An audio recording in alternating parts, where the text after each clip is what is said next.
Nazneen Contractor, what an absolute pleasure to have you sitting here with me. You have been a huge buzz. You've done so many things in such a short span of time. I want to go right to the beginning of your story. And you were in university. Yes. First year of university, and you got the acting bug. Talk to me about that. Well, it actually happened slightly sooner than that. Okay. I was attending a performing arts high school in Etobicoke, the Etobicoke School of the Arts. I was a dance major. You could major in 5 different disciplines. And I sort of had the acting bug there, and I made the switch to drama in my 11th grade and got an agent in my 12th grade, because a lot of my fellow peers were doing that. They were working and in school, and I saw that it was really possible, and I thought, well, you know what, I can do that. Yeah. Got an agent, and I sort of got a couple of parts here and there. I did a MOW for NBC, the Matthew Shepard story. I did an episode of Relic Hunter where I met my future husband, Carlo Rota. Wow. I did, an episode of Star Hunter, and then I went into university. And after my first year in university, I went to an open call at Stratford. Yes. And it was an open call audition, 2 basic monologues.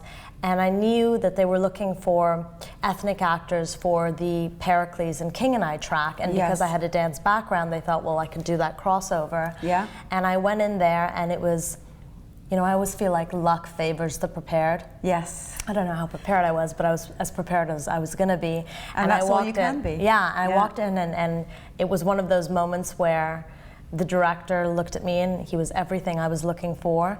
And he really fought for me to get into the company because I had no professional theater experience and very limited television and film experience. And I was there, 250 lines of verse on the main stage. Wow. And it was a sink or swim, and it was a huge learning process. And then I was very fortunate enough to do their conservatory in between my first and second season. That was that 20-week intense course that you did? Exactly, a classical training in theater crash course, and they fly in people from France and Germany and all over the world to come and teach you. Wow. And they pay you to do it. It's like a dream. And you're guaranteed a part in the season, in the theater company the next season. And that happened for you, didn't And that happened for me. I did Midsummer Night's Dream and 2 other productions the next season. Tell me about that 20-day, 20 weeks. That 20-week just process, and that's some intense, acting experience. Yeah, I would have to say that is really my only formal acting experience in terms of a teacher-student relationship, and I found it to be a little overwhelming. In all honesty, I'm one of those people who needs to do in order to learn. Right. I really need to just be thrown in there, and I will survive. Yes. My mom would always say that I could survive in the jungle with like a stick and a piece of chewing gum. Wow. Like I need to just be there. When I get caught up in a classroom atmosphere for practical stuff. Right. I just found it really overwhelming. I feel like I almost maybe even pulled back a little bit, but I did learn a lot, and I'm so grateful for the experience. Yeah. But then come second season, I was just like right back in it. I just need to be on the stage performing, doing the work out there. Yeah. It has to be like a practical thing for me. Yeah. And then I was offered a 3rd season, but was fortunate enough to book a pilot that shot in LA called The Pop Dits that unfortunately never got picked up, but would have changed the face of television because it was about an East Indian family that was an improvised comedy that Fox was going to make that wasn't out on television yet.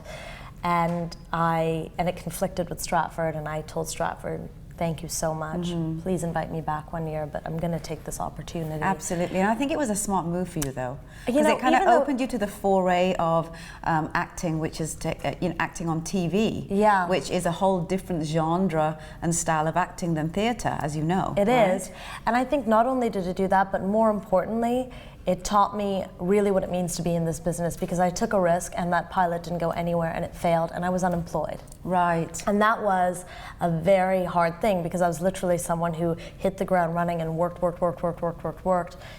People wait their whole lives to get into Stratford. I got in right away. I got great reviews, and it was a real dose of reality. And I think that it was very difficult at the time to process, and I was also very young. Yes. But it was very important for me to understand that that is a reality of this business, and it really made me even more passionate about my craft because I realized, you know what, this is not always going to come so easily. I have to really want it. Absolutely. And love it to continue to do it because I'm going to be faced with these extremes. Yes. But I went back to school. I finished my degree, and about a year and a half into me going back to school, I auditioned for The Border, a pilot, a CBC show, and it got picked up. And I actually, for the first season, was in school and doing the show because I really wanted to get my degree finished, and I love learning and I love being an academic. Yeah. And then that went on for 2 seasons, and I decided that it was sort of make it or break it, go to LA now or never. So and I got my papers, and I had no job, I had no prospects, and I went running there. So what was it that in you that made you think that, was it like blind faith, or just there's just this conviction that you knew that you had to know if you could succeed in this? Like, what was it that made that defining decision for you? I think it was a combination of things. I really feel like, I feel like I'm capable of doing a lot. Yes. And I don't think that Amen, sister. Well, I just don't think that I should put any limits on myself. The only limits I put on myself are the ones that I put on myself. Absolutely. There's no reason. And I knew that, being a woman, I knew that I had probably a small window to get down there and do it. Yes. And like really make a mark there. And I love Canada and I love Toronto. But unfortunately, no one really watches Canadian TV, and I knew that I needed to. No one else in the world watches Canadian TV, and I needed to be on the international platform. I did. Yeah. I really did, and I knew that American television was the way to do it. So my parents were like, "Well, you have a really good thing going here. Why do you want to go?" And I said, "No, I have to try." And I gave myself 6 months. Yeah. And that's a short span of time, because there are a lot of actors that I've spoken to who have done what you've done, that they always tell me that their agents and managers say, you got to give it 2 years. Yeah. Like solid 2 years. I'm too impatient. Yes. Okay. I was like 6 months, and I can't not work. I cannot be unproductive. Right. So I gave myself 6 months, and literally I moved there in December of 2008, and May of 2009 I went through a whole pilot season. I didn't book anything. I felt a little bit overwhelmed. I'd never auditioned so much, and it was a completely new culture and atmosphere. And I thought my boyfriend at the time, who became my husband, was coming back to Little Mosque on the Prairie here, and I thought, you know what, I'm going to come back with you. I'm going to go to summer school, finish my one course that I need to do, and I'm just going to take a break from LA, because I just kind of regroup. Yeah, I just felt like a little burned out, and literally I booked that ticket. And I got my audition for 24, and I had to audition 3 times for it. And I had to come back from Toronto to audition for it, and I got the part. And this was 2 episodes, ended up being 21 episodes, and it was just like a sign from God. Absolutely. It was really, I just thought, okay, I need to take a break from this, something finally broke through. Yeah, because the powers that be, they had already decided that they're on your side. I guess so. And then from then it was just, Yeah. So let's talk about 24. What a massive gig. What a great gig to get. So talk to me about, why did they pick you, do you think? I'll tell you why they picked me. Yeah. I think, well, first of all, what a lot of people don't know is that there are a lot of Canadians on that show.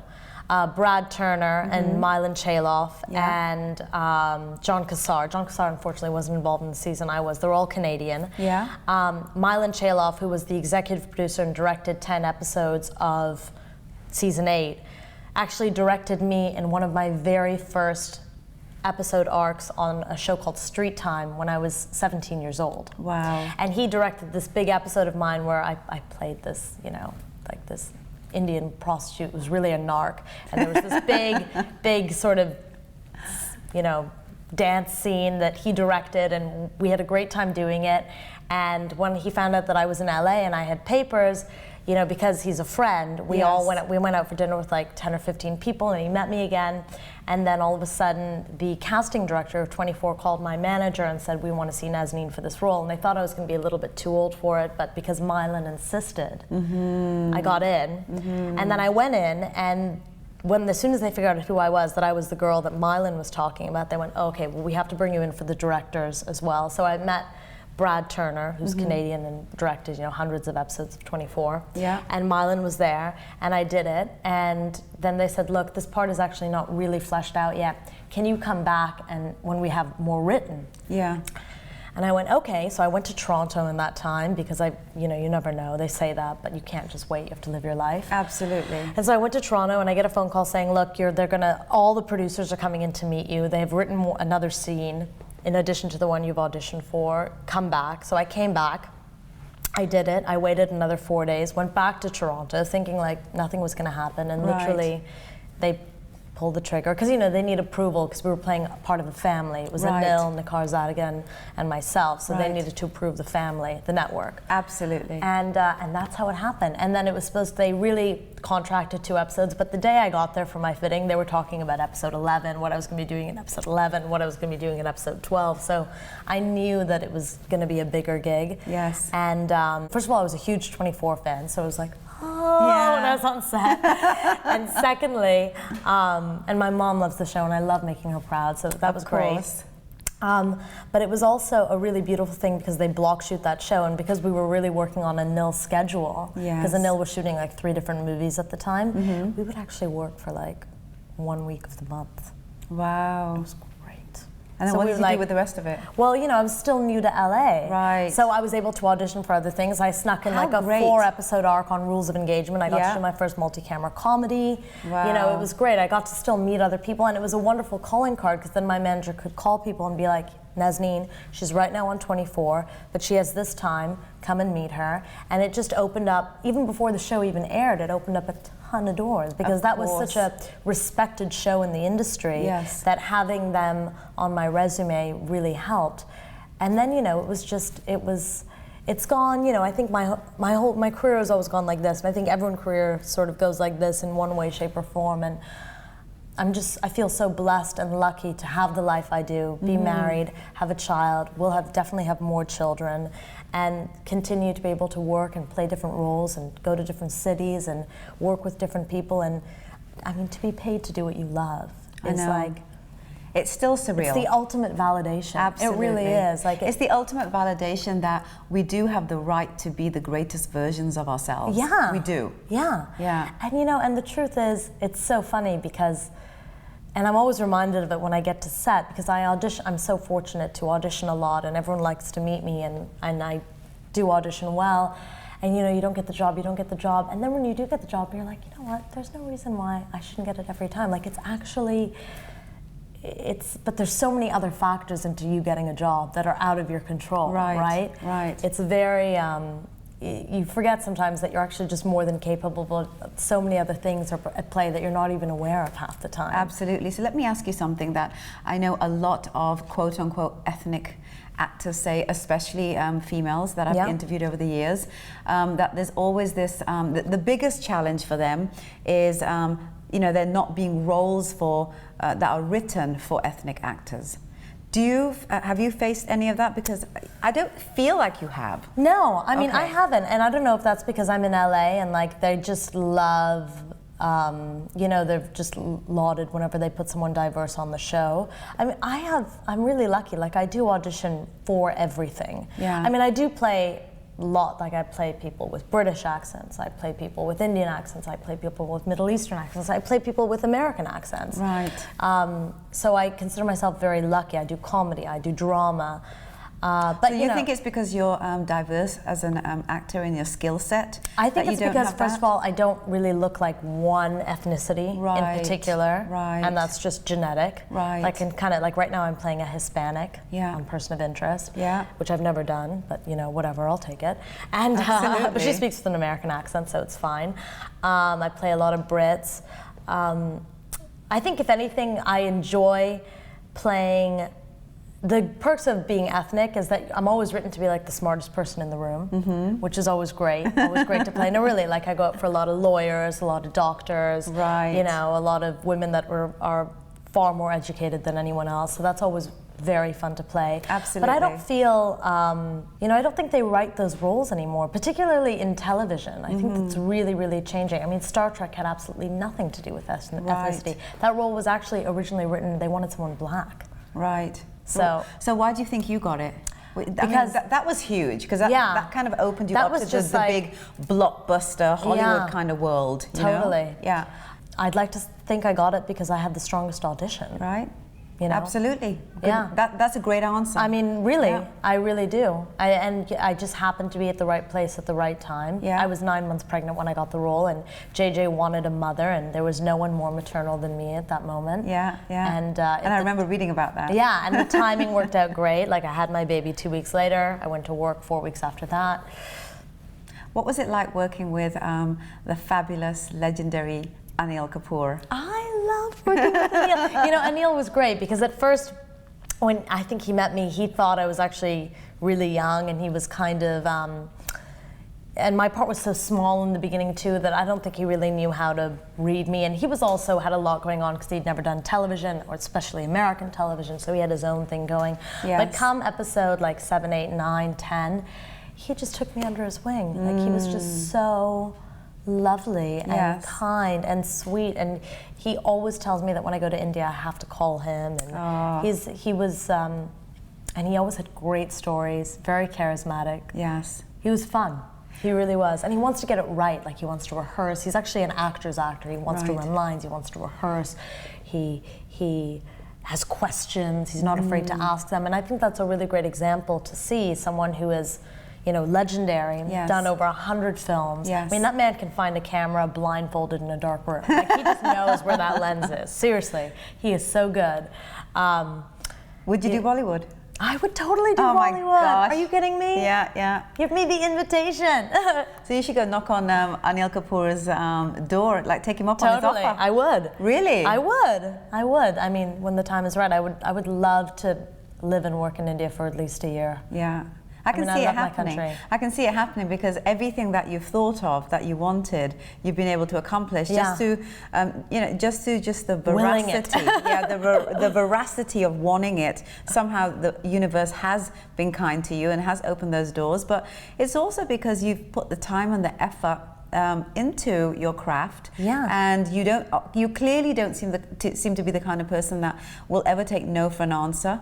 can't. I don't believe that you're that person. Yeah. And you got to be seen. You got to get out there and seen, and you're constantly auditioning. Obviously, something's going to come your way that's going to make sense for you and also for the project. Yeah, right? and I think that I do work really hard. I Yeah. really do. I really invest myself in every audition that I have, and if it's not about that audition, it's about the next one. Absolutely. You know, and then all of a That you sudden, don't like, a hold straight on to offer it. will come onto Yeah. it. Yeah, and this business is not for the faint of heart. And I'm not Yes. saying that I don't get discouraged or teary-eyed or any of those things, because Yeah. I'm human. Of course. But I love it so much. Like, when I do have it, it's so good that it's worth the uncertainty and the doubt and all of that stuff that comes with it, that comes with life. Absolutely. But I just feel like I can do this. Of course you I'm can. doing it. You're doing it, darling. Yeah, yeah.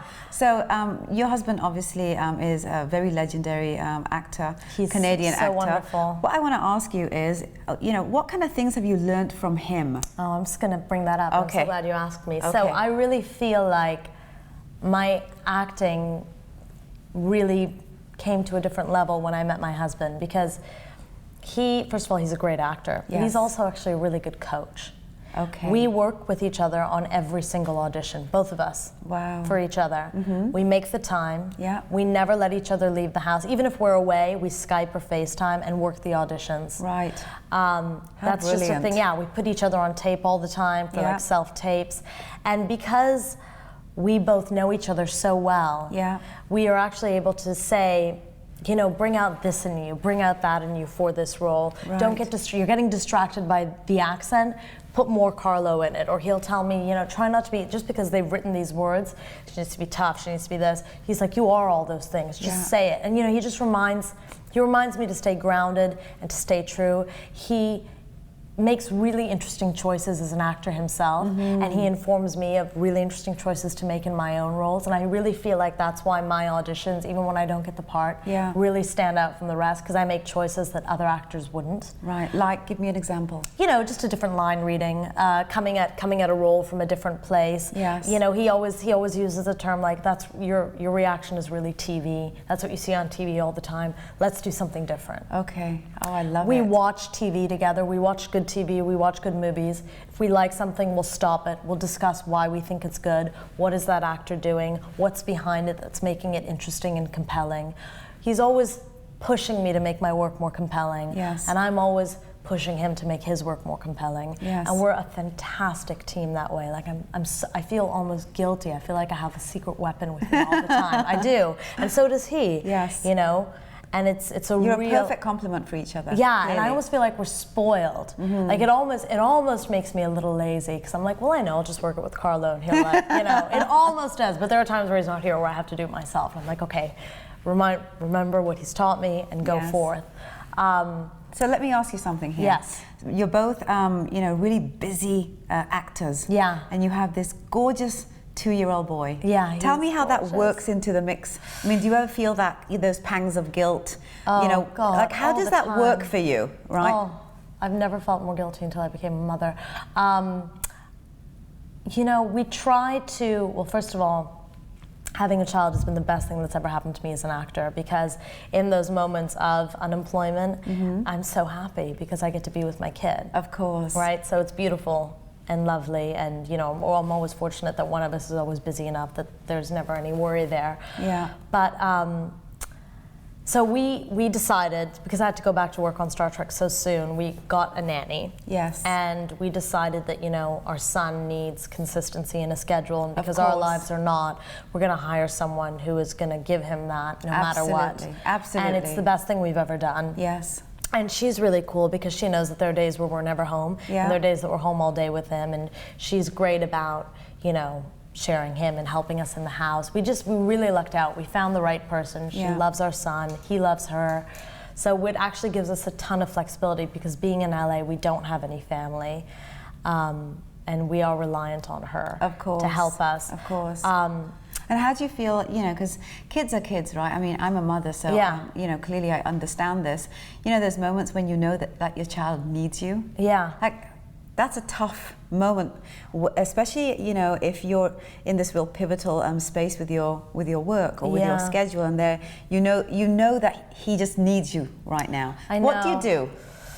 Well, we try not to work away from home at the same time. Okay, that's smart. Yeah, that's something, you know, sometimes it's unavoidable. Yes. There's like a couple of days overlap. Yes. But generally it doesn't happen. Okay. So that's one thing that we do. Yeah. Luckily, our son Darius is, you know, Carlo's a very active father and has participated from day one, so he's very comfortable with my husband, Yes. my nanny, and myself, and my Perfect. mother when she's here. Yeah. So I never feel like his needs aren't being met.